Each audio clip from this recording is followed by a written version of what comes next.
একটা অডিটোরিয়াম হামলার শিকার হয়েছে।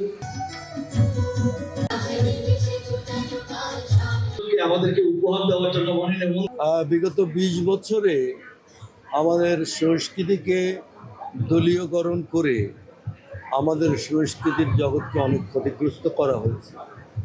সংস্কৃতির তার নিজস্বতা নিয়ে সে গড়ে উঠতে পারে নাই, এটাকে নানাভাবে বাধাগ্রস্ত করা হয়েছে। ফলে সাংস্কৃতিক প্রতিষ্ঠানগুলো কিন্তু গড়ে ওঠে নাই। যেমন আপনি দেখবেন প্রায় অধিকাংশ জেলাতেই সাংস্কৃতিক কর্মকাণ্ড পরিচালনা করার মতো উপযুক্ত কোনো পরিবেশও নাই এবং কর্মসূচিও ছিল না।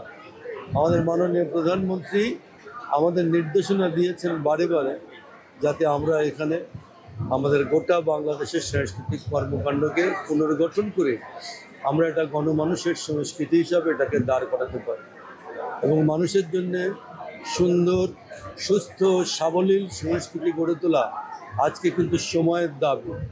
সেই প্রেক্ষিতে আমাদের সকলের মিলে একসঙ্গে এখানে আমাদের এই সাংস্কৃতিক পরিমণ্ডলকে আজকে সময়ের উপযোগী করে গড়ে তোলা দরকার।